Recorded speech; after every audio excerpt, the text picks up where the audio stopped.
quero saber, você que está em casa, você já ouviu falar sobre análise corporal?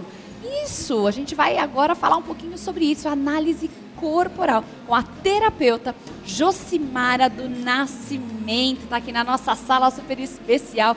Muito obrigada, boa tarde, seja muito bem-vinda. Boa tarde, Bárbara, boa tarde a todos vocês. E é uma honra estar aqui falando sobre esse assunto.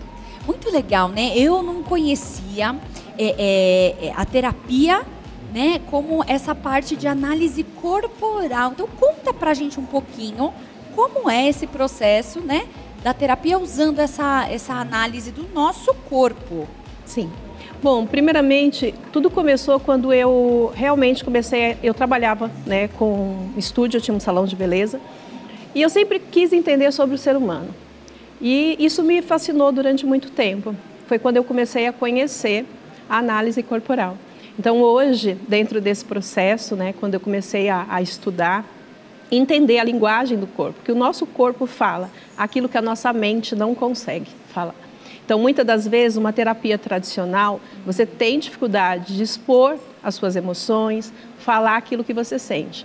Mas quando a gente observa o corpo, a gente consegue identificar isso de imediato. Então, é um recurso fascinante e que ajuda muito nas construções de relacionamento, transição de carreira, é vida. Porque a gente vai realmente entender as 5 feridas emocionais que todo ser humano carrega, né? E então, o problema de hoje, ele não é de hoje. Ele está te acompanhando desde a sua primeira infância. Então, para a gente entender, então, o ser humano como um todo, eu preciso começar desde a infância. Você falou que tem 5 características, é isso? Sim, são 5 traços. Traços. Sim. Explica pra gente como é que são esses 5 traços que vêm da infância pra gente ter aí essa análise total do nosso corpo. Tá. Bom, nós temos 5 feridas emocionais. A primeira ferida emocional que o ser humano tem acesso é a rejeição. Ela acontece no útero materno. A segunda ferida emocional que o ser humano conhece é o abandono, é no momento da amamentação. Logo após, quando a criança começa a se socializar, ela vai conhecer a manipulação. Depois, no momento do desfraude, a humilhação e por volta dos 5 anos de idade, a troca ou exclusão. Como que essas feridas acontecem? Através de percepções. Percepções são únicas, individuais. Então, o ser humano vai ter acesso a essas feridas. E o que fazer agora com todas essas feridas? Aí é o X da questão. Inconsciente, né? Sim, porque tudo um bebê, no inconsciente. Ele não sabe responder, só sabe chorar. Exatamente. E aí você me pergunta, Josimara, e na barriga da mãe, como que a criança vai ter uma percepção? Então, no mundo ultrauterino, a percepção da criança, ela é totalmente conectada no sentimento da mãe. Por isso é tão importante uma mãe ter uma gestação bem cuidada. E eu gosto sempre de fazer uma analogia à palavra. Então, quando você olha até mesmo a questão de como Maria, quando ficou grávida, foi cuidada, ela foi retirada, porque todo o ambiente à sua volta poderia prejudicar a figura de Jesus. Olha só. Por quê? Porque tudo acontece. Jesus, na sua forma humana, de existência, 100% homem, ele corria, sim, o risco de ter essas feridas também na sua alma. Nós, como os humanos, né, acontecendo plenamente na nossa natureza adâmica, nós passamos por isso. Então, lá no útero, qual é a percepção dessa criança? A mãe agora, ela está junto com o pai, feliz porque engravidaram juntinhos, estão felizes com a gestação. Certo. Como que a criança vai perceber essa rejeição? A mãe perdeu o pai na pandemia. Um trauma enorme para a mãe.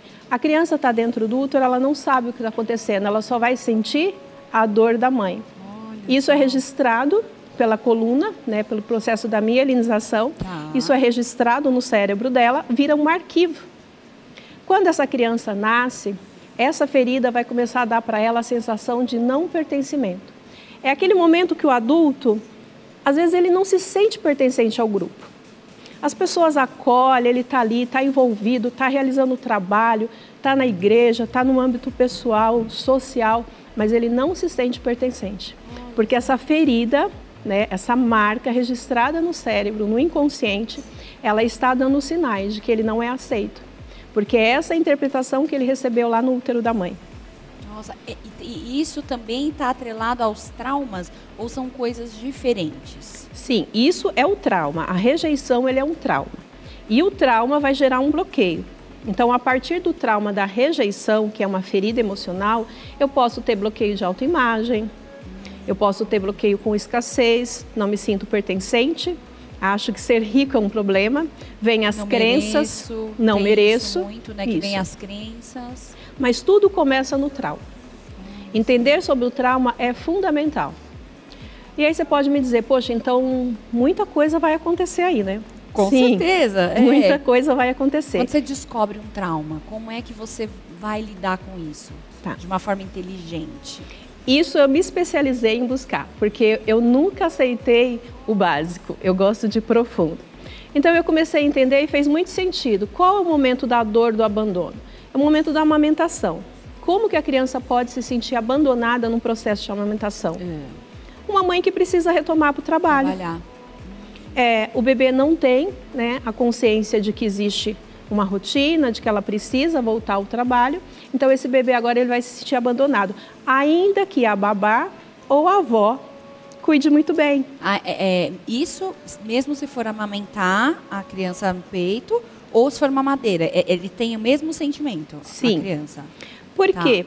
Ainda que uma mãe esteve com a criança o tempo todo, se ela não passou o afeto para a criança pode se sentir abandonada.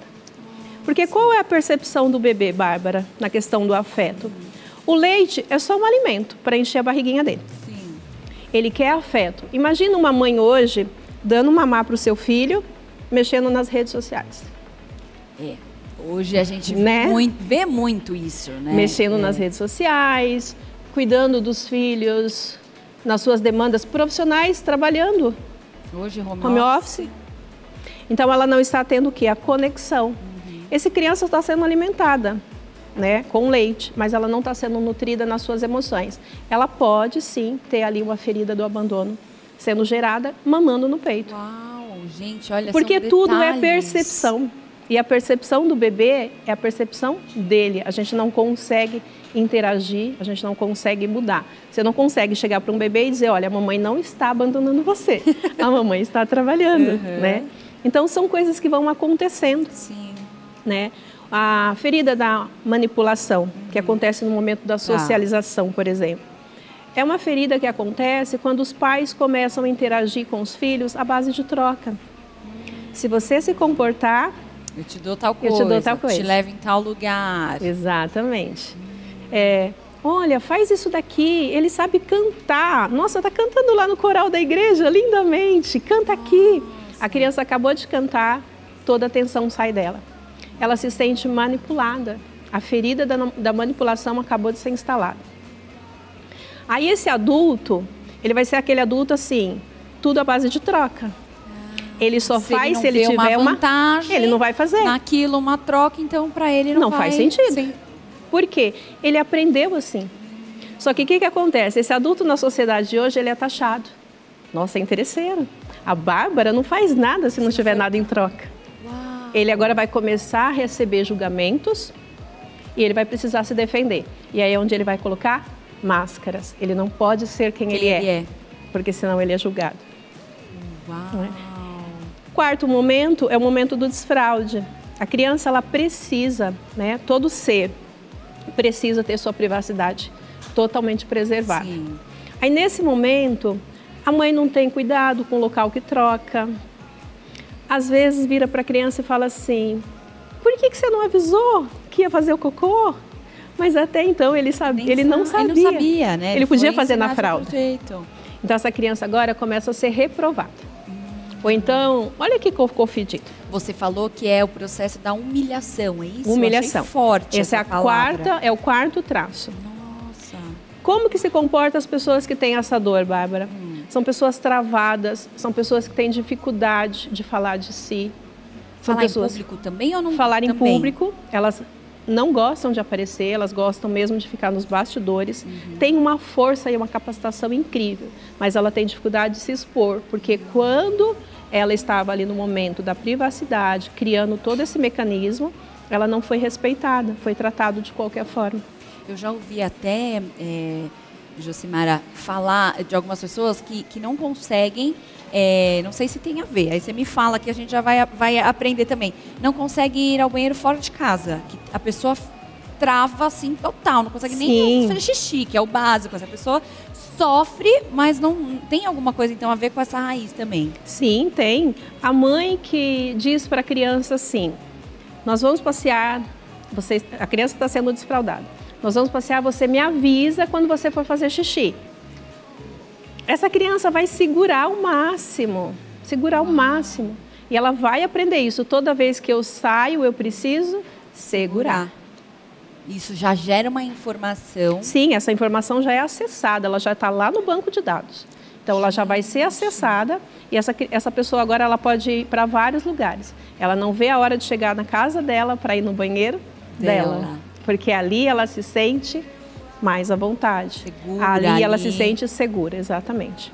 Nossa, olha como é, né? E tem mais um. Sim, a última ferida ela acontece no momento onde a criança ela começa a se socializar e ela começa a entender que o mundo tem pares.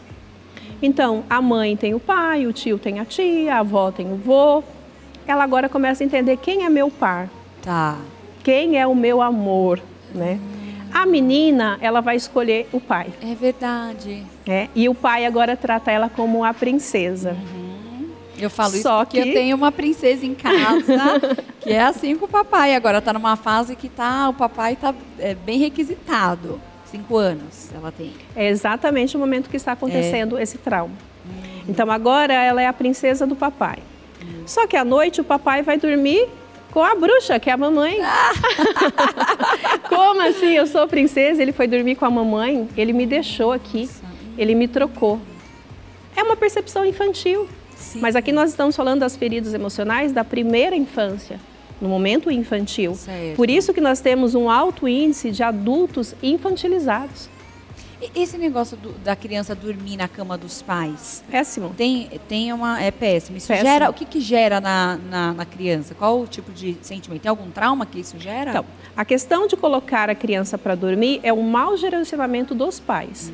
Então, quando a criança, por exemplo, a menina que escolheu o pai, e o menino vai escolher a mãe. Tá. O que precisa ser feito? O pai pode tratar essa menina como a princesa mesmo, mostrando para ela que ela tem um valor, que ela é especial. Mas ele nunca pode colocar ela no lugar da mãe. Olha que importante isso. Ele precisa deixar claro para ela que ela é segundo lugar na vida dele. Que o primeiro lugar é da mamãe, é da rainha, e não da princesa. Só que ele faz inconscientemente, Bárbara. Sim. Tudo é muito inconsciente. Nós somos 95% inconsciente. 95%? 95%. Meu Deus Nós achamos e acreditamos que temos Achei que a gente tinha uma chance aí um pouquinho melhor. Mas tem recuperação. Então, ali as 5 feridas chegaram. Tá estacionada. O que fazer da vida agora? O que fazer agora?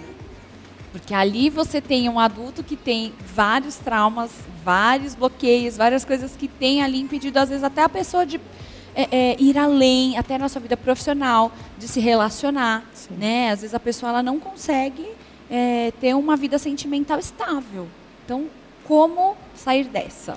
Principalmente o 5º traço, né? Nós temos nomes, eu vou apresentar os nomes para vocês, mas essa dor da troca, principalmente na mulher, é a que mais vai ter dificuldade de relacionamento. E ela tem uma forte tendência a atrair homem que não vai respeitar ela. Olha ela tem uma isso. predisposição a atrair homens que não vão respeitar, porque a imagem mental que ela construiu é de que ele me ama, mas ele vai com outra. Então eu aceito muitas das vezes um relacionamento abusivo, inconscientemente, porque eu quero a presença dele. Então, quando eu comecei a estudar tudo isso, começou a fazer muito sentido para mim. Sim. E verdadeiramente eu sou muito curiosa no assunto, eu gosto de ir fundo. Reichenich, que é o criador da tese, ele traz que toda a construção de dor, ela é criada a partir de percepção. Está fundamentado, a gente consegue ver lógica, a ciência comprova. E aí ele diz que toda vez que nasce uma dor, automaticamente é gerado um recurso. Interessante. Começamos aí melhorou a coisa. Senti um fôlego agora. Exatamente. E aí eu comecei a entender. Falei, nós somos imagem e semelhança de Deus. Nós somos criados à imagem e semelhança de Deus. Todo o meu processo terapêutico, ele tem embasamento na palavra. Ai, que bem. Tá? Então, todo o processo terapêutico que eu realizo tem embasamento na palavra. Porque tem o lado espiritual também, Sim. que eu acho que está o tempo todo rondando, né, Sim. Josi? Nós somos corpo, pode ficar íntima. Nós somos corpo, alma e espírito. Não tem como negar. Ainda que a ciência tenha crescido, a ciência está começando a reconhecer a atuação do espírito. Então, quando eu comecei a estudar esse processo, que eu me dediquei, me empenhei, né, a realmente entender profundamente, porque eu não queria ser mais um analista formado replicando uma tese. Sim. Nada contra. Nada contra, não que isso não seja bom. Não que não seja bom, mas é sempre bom. Mas dentro da minha existência, pode ali, né? Eu gosto de ser diferente. E é um diferente numa busca. E eu paguei o preço, Bárbara. Eu fui estudar à luz da palavra. E foram experiências incríveis, porque a primeira aplicação foi na minha vida. Eu entendi, nós temos os 5 traços. Todas as pessoas têm os 5 traços. Então, nós temos as 5 feridas. Sim. E eu comecei a estudar a história da Josimara. Você teve uma transição de carreira, né? Dentro. Sim. Como eu disse para você no início, durante 22 anos, eu estive em estúdio de beleza. Então, eu arrumava as mulheres, cuidava dos cabelos, das unhas, tinha os profissionais que atendiam. Via, sim, mulheres ali saindo muito lindas, embelezadas. Mas a alma não estava boa. Quantas vezes... legal, porque você já via esse traço corporal... E aí não entendia. Não entendia, mas já sentia que ali podia ter alguma coisa que demonstrasse ali um trauma, um problema que a pessoa estava passando. Exatamente. Eu ia a fundo, buscava todas as técnicas para o estúdio, capacitando meus profissionais, colocando para buscar capacitação, incentivando, mas eu sempre via que faltava algo. Então, quando eu comecei a estudar isso, eu quis entender sobre o recurso. Certo. Eu falei, ok, a dor faz sentido. Está provado que existe uma percepção. Sim. Percepção individual, aqui a gente não vai questionar. Ela surgiu e ela trouxe o recurso. Tudo é polaridade, positivo, negativo, bem, mal. Sim. Aonde veio esse recurso? E aí foi quando eu fui para a palavra. E eu comecei a entender dentro da palavra, a luz da palavra. Quando você, Bárbara, existiu, a tua existência primeiramente é em Deus. No seu DNA, você é imagem e semelhança de Deus. Então, você traz no seu DNA recursos exatamente na mesma proporção da dor que você vai encontrar aqui. Porque é justamente quando nós entendemos que a minha maior dor é que vai ter poder para ajudar outras pessoas. Como que eu vou vencer a dor? Eu preciso ter um recurso. E Deus, na sua inteligência, na sua soberania, Ele colocou o recurso em cada um. Então, você nunca vai ser rejeitada, porque antes de ser rejeitada, você é amada por Deus. A rejeição, aquela dor que você recebeu da sua mãe, ela chegou depois do amor de Deus. Olha só, nós já éramos, né? Nós já éramos amadas. Escolhidos. Salmo 139 vai falar isso. Eu te criei de forma assombrosamente maravilhosa. Te contemplei. Os meus olhos te viram. Eu escrevi uma história linda a seu respeito. Toda história de dor é só uma história da sua mãe, que dá para ser resolvida. É a dor dela da perda do pai, é a dor dela de uma gravidez fora de hora, é a dor dela. E Deus tem um bálsamo para aquela dor. Você não precisa carregar essa dor. Só que essa dor está aí, milenizada em você. Sim. Então agora a gente vai falar um pouquinho sobre os recursos. Olha, a gente acabou o nosso tempo, Josimara, o nosso papo tá tão bom. Eu vou precisar que você volte aqui para a gente falar sobre agora os recursos, né? Mas eu vou precisar que isso seja numa outra oportunidade. Mas eu amei o nosso papo. Gente, como é bom falar com mulher inteligente, né? Eu ficaria ouvindo aqui você, Josimara, a tarde toda. Mas faz o seguinte, passa os seus contatos para quem quiser conhecer um pouquinho mais do seu trabalho. E já fica o convite, então, para a gente fazer a parte 2 da análise corporal. Sim, com combinado? certeza. Por favor, deixa os seus contatos aqui para a gente. Bom, vocês conseguem me encontrar nas redes sociais, né? O meu Instagram é _Josimara_. Ali vocês têm um link na bio que dá acesso direto ao WhatsApp, onde você consegue me contatar. Quero agradecer muito obrigada. Muito. Por favor, agradece. Eu sei que você está fazendo uma live, manda um beijo pro pessoal do seu Instagram. Um beijo pro meu público. Foi muito bom estar aqui com vocês, me senti muito amada e com certeza voltarei para falar mais do assunto, porque é a gestão das emoções que vai resolver. A dor não define você, o que define você é quem Deus diz que você é. Então eu preciso reconhecer o recurso, porque se eu viver uma vida de dor, eu sempre vou ter dificuldade de vencer. E se eu começar a ter uma vida somente no espírito, eu vou ser negligente à alma. E a alma é tão importante quanto o espírito. Porque nós somos corpo, alma e espírito.